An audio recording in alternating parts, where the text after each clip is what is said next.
मेरे प्यारे देशवासियों, नमस्कार।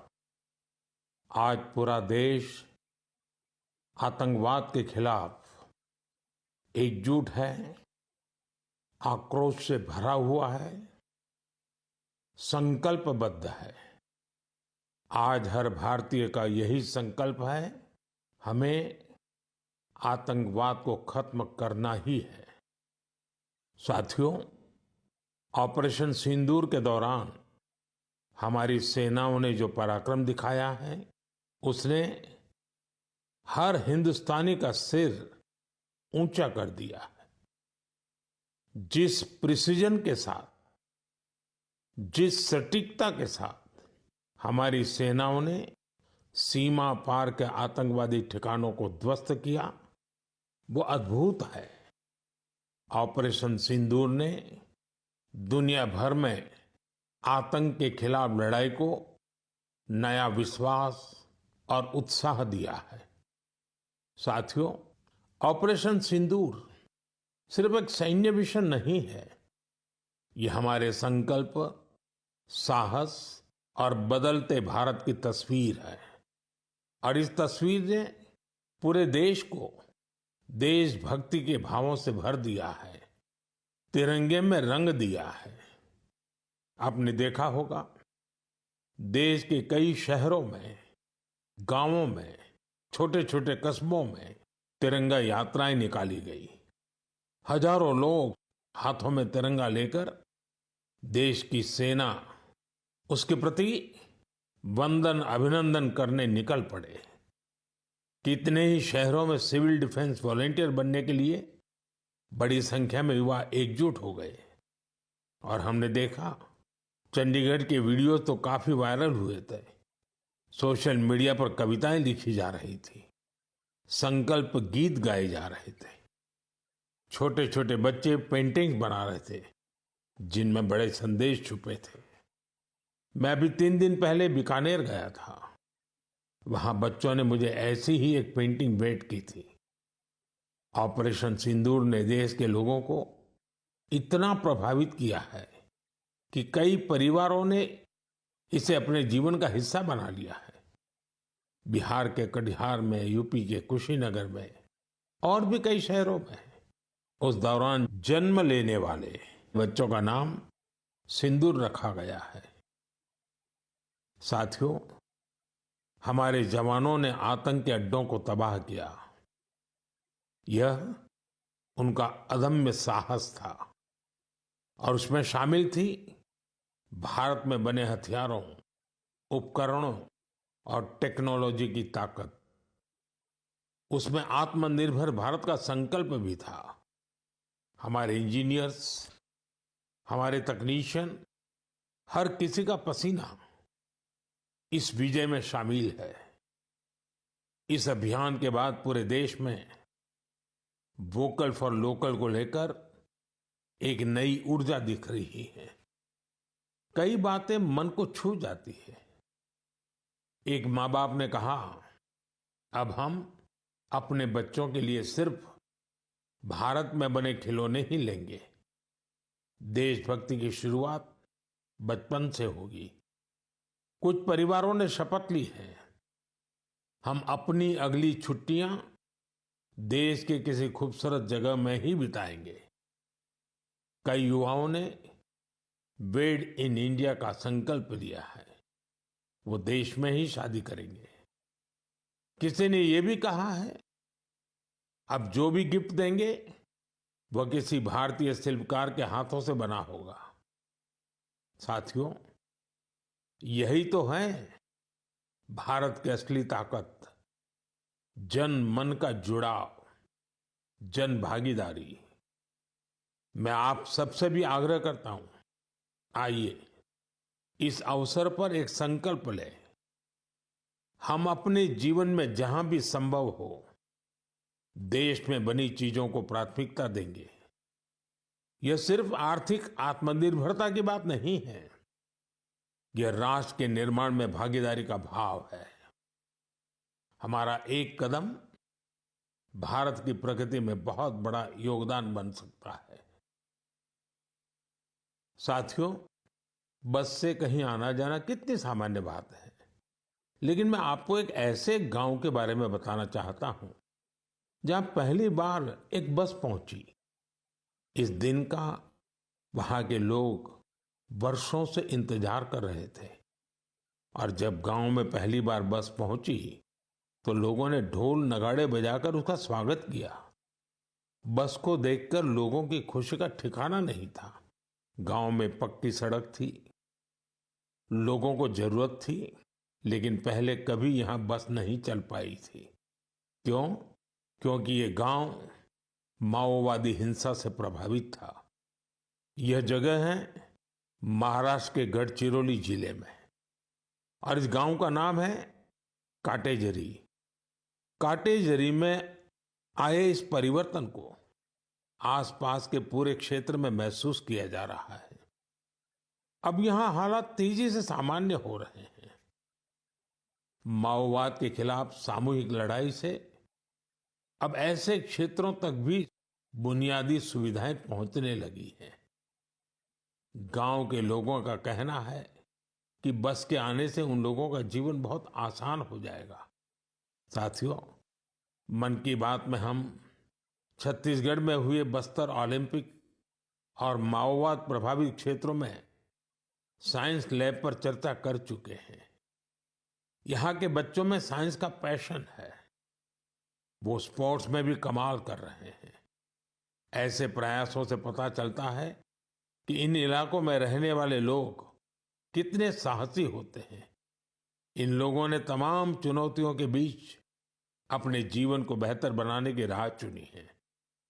मुझे यह जानकर भी बहुत खुशी हुई कि 10वीं और 12वीं की परीक्षाओं में दंतेवाड़ा जिले के नतीजे बहुत शानदार रहे हैं। करीब 95% रिजल्ट के साथ ये जिला 10वीं के नतीजों में टॉप पर रहा। वहीं 12वीं की परीक्षा में इस जिले ने छत्तीसगढ़ में छठा स्थान हासिल किया। सोचिए, जिस दंतेवाड़ा में कभी माओवाद चरम पर था, वहां आज शिक्षा का परचम लहरा रहा है। ऐसे बदलाव हम सभी को गर्व से भर देते हैं। मेरे प्यारे देशवासियों, अब मैं लायंस, शेरों से जुड़ी एक बड़ी अच्छी खबर आपको बताना चाहता हूं। पिछले केवल 5 वर्षों में गुजरात के गीर में शेरों की आबादी 674 से बढ़कर 891 हो गई है। 674 से 891। लायन सेंसस के बाद सामने आई शेरों की ये संख्या बहुत उत्साहित करने वाली है। साथियों, आप में से बहुत से लोग यह जानना चाह रहे होंगे कि आखिर ये एनिमल सेंसस होती कैसे है। ये एक्सरसाइज बहुत ही चुनौतीपूर्ण है।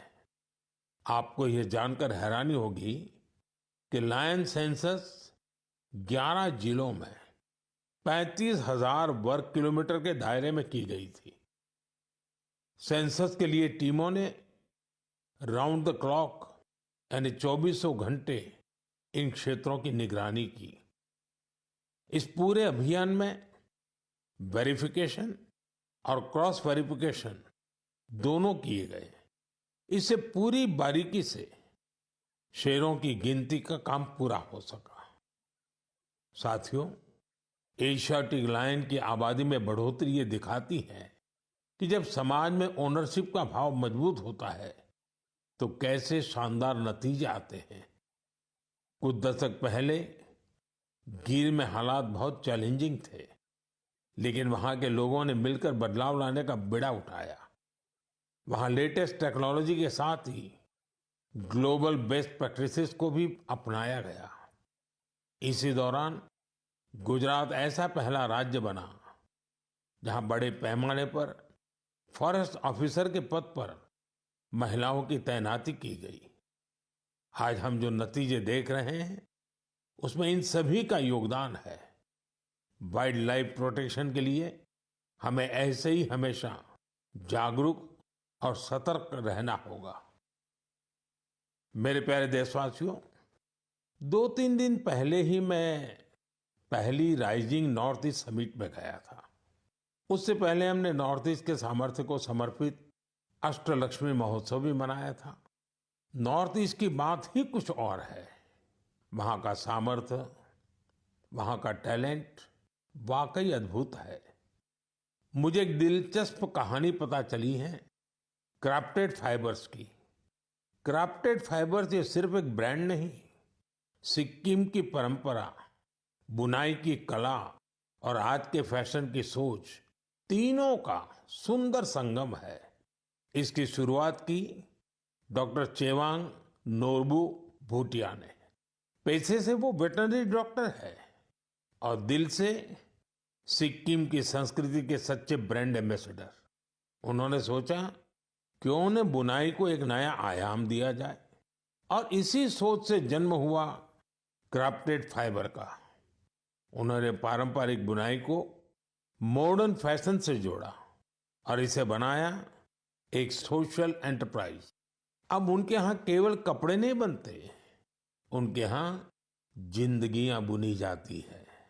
वे लोकल लोगों को स्किल ट्रेनिंग देते हैं, उन्हें आत्मनिर्भर बनाते हैं। गांवों के बुनकर, पशुपालक और सेल्फ हेल्प ग्रुप, इन सबको जोड़कर डॉक्टर भूटिया ने रोजगार के नए रास्ते बनाए हैं। आज स्थानीय महिलाएं और कारीगर अपने हुनर से अच्छी कमाई कर रहे हैं। क्राफ्टेड फाइबर्स के शॉल, स्टॉल, दस्ताने, मोजे सब लोकल हैंडलूम से बने होते हैं। इसमें जो ऊन का इस्तेमाल होता है वो सिक्किम के खरगोशों और भेड़ों से आता है। रंग भी पूरी तरह प्राकृतिक होते हैं, कोई केमिकल नहीं, सिर्फ प्रकृति की रंगत। डॉक्टर भूटिया ने सिक्किम की पारंपरिक बुनाई और संस्कृति को एक नई पहचान दी है। डॉक्टर भूटिया का काम हमें सिखाता है कि जब परंपरा को पैशन से जोड़ा जाए तो वो दुनिया को कितना लुभा सकती है। मेरे प्यारे देशवासियों, आज मैं आपको एक ऐसे शानदार व्यक्ति के बारे में बताना चाहता हूं जो एक कलाकार भी हैं और जीती जागती प्रेरणा भी है। नाम है जीवन जोशी। उम्र 65 साल। अब सोचिए, जिनके नाम में ही जीवन हो वो कितनी जीवंतता से भरे होंगे। जीवन जी उत्तराखंड के हल्द्वानी में रहते हैं। बचपन में पोलियो ने उनके पैरों की ताकत छीन ली थी, लेकिन पोलियो उनके हौसलों को नहीं छीन पाया। उनके चलने की रफ्तार भले ही कुछ धीमी हो गई, लेकिन उनका मन कल्पना की हर उड़ान उड़ता रहा। इसी उड़ान में जीवन जी ने एक अनोखी कला को जन्म दिया। नाम रखा बगेट। इसमें वो चीड़ के पेड़ों से गिरने वाली सूखी छाल से सुंदर कलाकृतियां बनाते हैं। वो छाल जिसे लोग आमतौर पर बेकार समझते हैं, जीवन जी के हाथों में आते ही धरोहर बन जाती है। उनकी हर रचना में उत्तराखंड की मिट्टी की खुशबू होती है। कभी पहाड़ों के लोक वाद्य यंत्र, तो कभी लगता है जैसे पहाड़ों की आत्मा उस लकड़ी में समा गई हो। जीवन जी का काम सिर्फ कला नहीं, एक साधना है। उन्होंने इस कला में अपना पूरा जीवन समर्पित कर दिया है। जीवन जोशी जैसे कलाकार हमें याद दिलाते हैं कि परिस्थितियां चाहे जैसी भी हो, अगर इरादा मजबूत हो तो नामुमकिन कुछ नहीं। उनका नाम जीवन है और उन्होंने सच में दिखा दिया कि जीवन जीना क्या होता है। मेरे प्यारे देशवासियों, आज कई ऐसी महिलाएं हैं जो खेतों के साथ ही अब आसमान की ऊंचाइयों पर काम कर रही हैं। जी हाँ, आपने सही सुना। अब गांव की महिलाएं ड्रोन दीदी बनकर ड्रोन उड़ा रही हैं और उससे खेती में नई क्रांति ला रही है। साथियों, तेलंगाना के संगारेड्डी जिले में कुछ समय पहले तक जिन महिलाओं को दूसरों पर निर्भर रहना पड़ता था, आज वही महिलाएं ड्रोन से 50 एकड़ जमीन पर दवा के छिड़काव का काम पूरा कर रही है। सुबह 3 घंटे, शाम 2 घंटे और काम निपट गया। धूप की तपन नहीं, जहर जैसे केमिकल्स का खतरा नहीं। साथियों, गांव वालों ने भी इस परिवर्तन को दिल से स्वीकार किया है। अब ये महिलाएं ड्रोन ऑपरेटर नहीं, स्काई वॉरियर्स के नाम से जानी जाती है। ये महिलाएं हमें बता रही हैं, बदलाव तब आता है जब तकनीक और संकल्प एक साथ चलते हैं। मेरे प्यारे देशवासियों, अंतर्राष्ट्रीय योग दिवस में अब 1 महीने से भी कम समय बचा है। ये अवसर याद दिलाता है कि अगर आप अब भी योग से दूर हैं, तो अब योग से जुड़े। योग आपका जीवन जीने का तरीका बदल देगा। साथियों, 21 जून 2015 में योग दिवस की शुरुआत के बाद से ही इसका आकर्षण लगातार बढ़ रहा है। इस बार भी योग दिवस को लेकर दुनिया भर में लोगों का जोश और उत्साह नजर आ रहा है। अलग अलग संस्थान अपनी तैयारियां साझा कर रहे हैं। बीते वर्षों की तस्वीरों ने बहुत प्रेरित किया है। हमने देखा है, अलग अलग देशों में किसी साल लोगों ने योग चेन बनाई, योग रिंग बनाई। ऐसी बहुत ही तस्वीरें हैं जहां एक साथ 4 जनरेशन मिलकर योग कर रही हैं। बहुत से लोगों ने अपने शहर की आइकॉनिक प्लेसेस को योग के लिए चुना। आप भी इस बार कुछ इंटरेस्टिंग तरीके से योग दिवस मनाने के बारे में सोच सकते हैं। साथियों, आंध्र प्रदेश की सरकार ने योग आंध्र अभियान शुरू किया है। इसका उद्देश्य पूरे राज्य में योग संस्कृति को विकसित करना है। इस अभियान के तहत योग करने वाले 10 लाख लोगों का एक पूल बनाया जा रहा है। मुझे इस वर्ष विशाखापत्तनम में योग दिवस कार्यक्रम में शामिल होने का अवसर मिलेगा। मुझे जानकर अच्छा लगा कि इस बार भी हमारे युवा साथी देश की विरासत से जुड़ी आइकॉनिक प्लेसेस पर योग करने वाले हैं। कई युवाओं ने नए रिकॉर्ड बनाने और योग चेन का हिस्सा बनने का संकल्प लिया है। हमारे कॉरपोरेट्स भी इसमें पीछे नहीं है। कुछ संस्थानों ने ऑफिस में ही योग अभ्यास के लिए अलग स्थान तय कर दिया है। कुछ स्टार्टअप्स ने अपने ऑफिस योग अवर्स तय कर दिए हैं। ऐसे भी लोग हैं जो गांवों में जाकर योग सिखाने की तैयारी कर रहे हैं। हेल्थ और फिटनेस को लेकर लोगों की ये जागरूकता मुझे बहुत आनंद देती है। साथियों, योग दिवस के साथ साथ आयुर्वेद के क्षेत्र में भी कुछ ऐसा हुआ है जिसके बारे में जानकर आपको बहुत खुशी होगी। कल ही यानी 24 मई को WHO के डायरेक्टर जनरल और मेरे मित्र तुलसी भाई की मौजूदगी में एक MOU साइन किया गया है। इस एग्रीमेंट के साथ ही International Classification of Health Interventions के तहत एक डेडिकेटेड ट्रेडिशनल मेडिसिन मॉड्यूल पर काम शुरू हो गया है।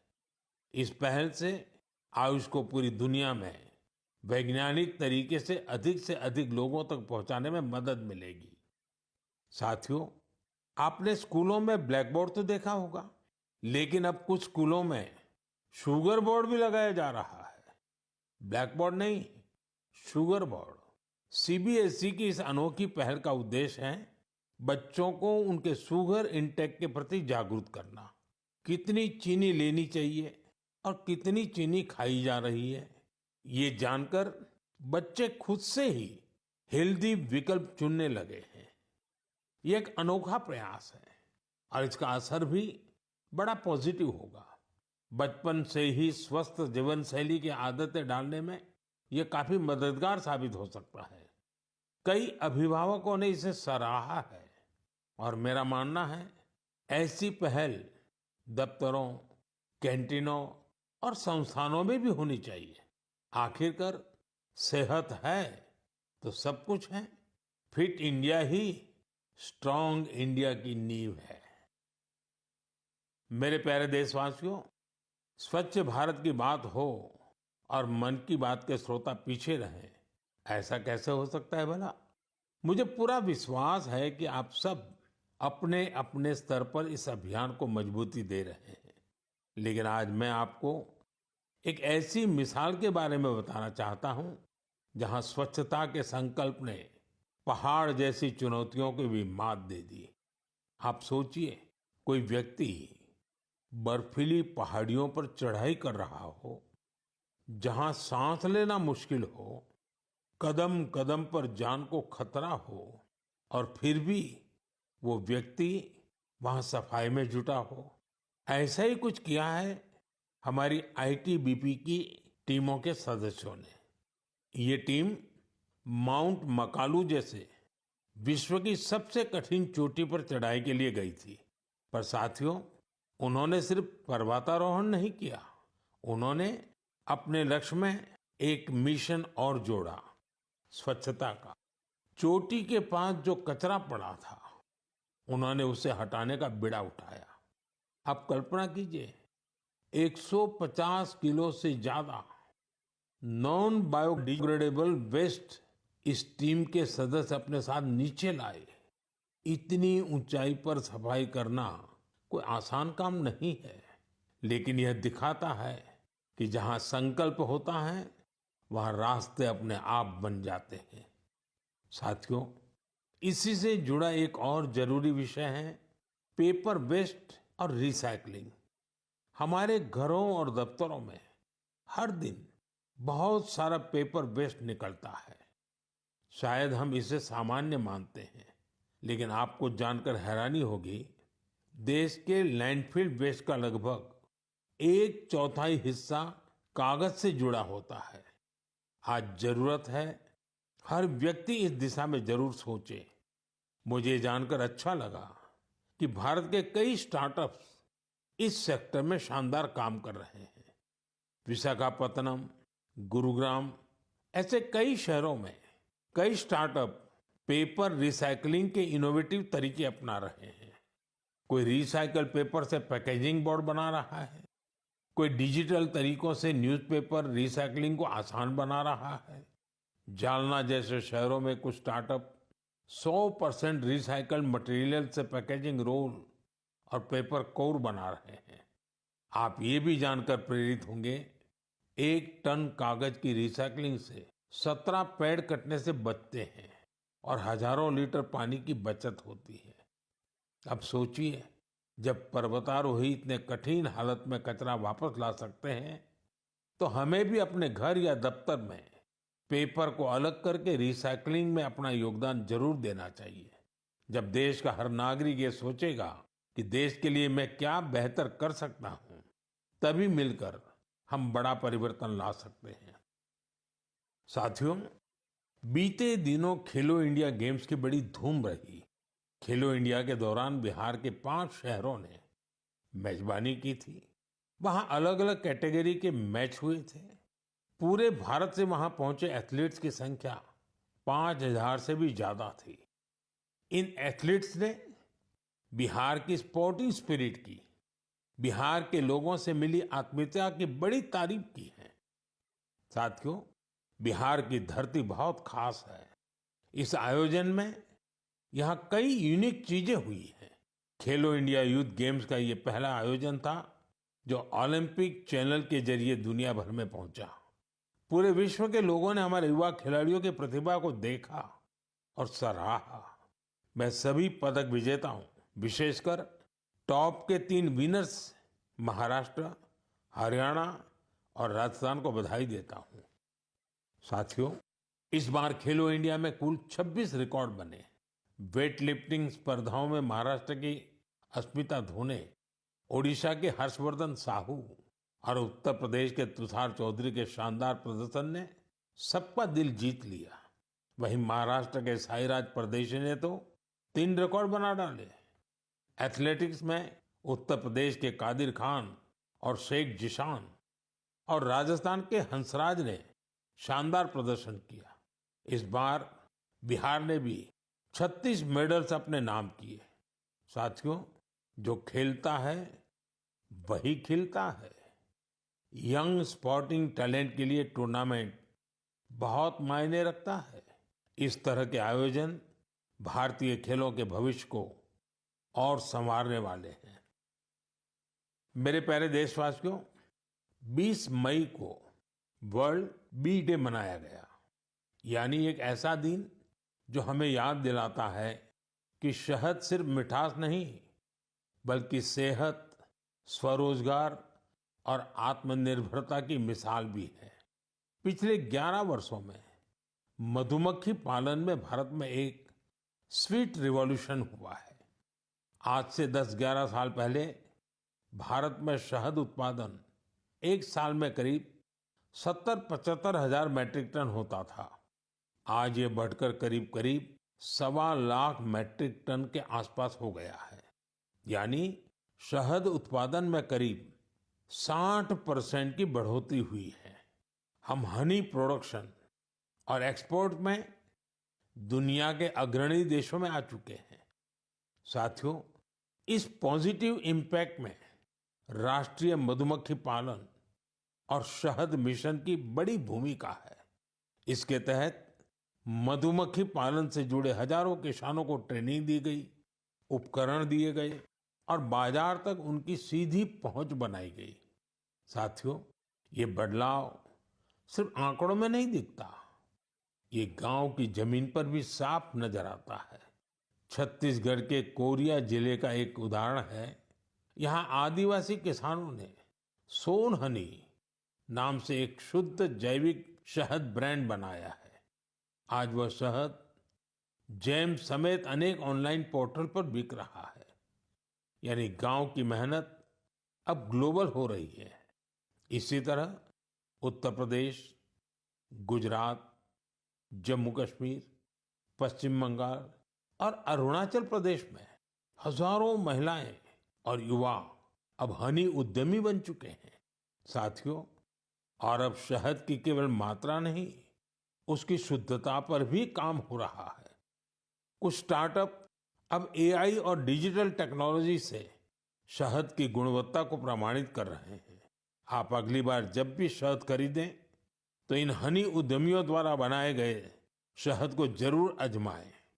कोशिश करें कि किसी लोकल किसान से, किसी महिला उद्यमी से भी शहद खरीदें, क्योंकि उस हर बूंद में स्वाद ही नहीं, भारत की मेहनत और उम्मीदें घुली होती हैं। शहद की ये मिठास आत्मनिर्भर भारत का स्वाद है। साथियों, जब हम शहद से जुड़े देशों के प्रयासों की बात कर रहे हैं, तो मैं आपको एक और पहल के बारे में बताना चाहता हूं। ये हमें याद दिलाती है कि हनी बीज की सुरक्षा सिर्फ पर्यावरण की नहीं, हमारी खेती और फ्यूचर जनरेशन की भी जिम्मेदारी है। ये उदाहरण है पुणे शहर का, जहां एक हाउसिंग सोसाइटी में मधुमक्खियों का एक छत्ता हटाया गया। शायद सुरक्षा के कारण या डर की वजह से, लेकिन इस घटना ने किसी को कुछ सोचने पर मजबूर कर दिया। अमित नाम के एक युवा ने तय किया कि बीज को हटाना नहीं, उन्हें बचाना चाहिए। उन्होंने खुद सीखा, मधुमक्खियों पर सर्च की और दूसरों को भी जोड़ना शुरू किया। धीरे धीरे उन्होंने एक टीम बनाई जिसे उन्होंने नाम दिया बी फ्रेंड्स, यानी बी मित्र। अब ये बी फ्रेंड्स मधुमक्खियों के छत्तों को एक जगह से दूसरी जगह सुरक्षित तरीके से ट्रांसफर करते हैं, ताकि लोगों को खतरा न हो और हनी बीज भी जिंदा रहे। अमित जी के इस प्रयास का असर भी बड़ा शानदार हुआ है। हनी बीज की कॉलोनी बच रही है, हनी प्रोडक्शन बढ़ रहा है और सबसे जरूरी है, लोगों में अवेयरनेस भी बढ़ रही है। ये पहल हमें सिखाती है कि जब हम प्रकृति के साथ तालमेल में काम करते हैं तो उसका फायदा सबको मिलता है। मेरे प्यारे देशवासियों, मन की बात के इस एपिसोड में इस बार इतना ही। आप इसी तरह देश के लोगों की उपलब्धियों को, समाज के लिए उनके प्रयासों को मुझे भेजते रहिए। मन की बात के अगले एपिसोड में फिर मिलेंगे। कई नए विषयों और देशवासियों की नई उपलब्धियों की चर्चा करेंगे। मुझे आपके संदेशों का इंतजार है। आप सबका बहुत बहुत धन्यवाद। नमस्कार।